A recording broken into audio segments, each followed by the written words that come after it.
ka duba gani dai tuni lamura sun fara balbalcewa a fanaratin.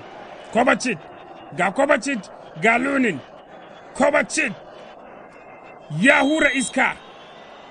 Kovacic kai ya baras haba. Wannan na nuna cewa City sun tafi.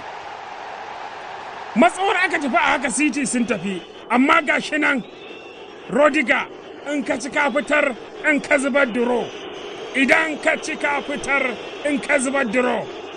Ga Edison ga Rodiga. Kaga inda Edison ya babbake. Rodiga ya hura iska. Shikenan Rodiga!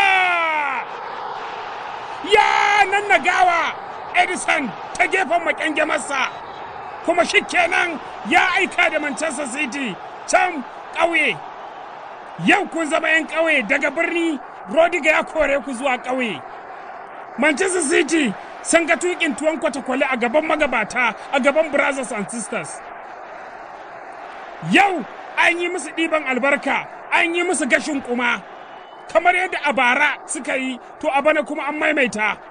Yau an yi wa City gashin kuma da dukan sakwara iko a gaban walidai. Yau madara kan bata daskare kamar bara ba. City sai dai mu ce muku bye a ci gaba da haƙuri, sai dai a je a hana Arsenal da Liverpool rawar gaban hantsi a gasar Premier. Alamala shi ke cewa na baku lafiya.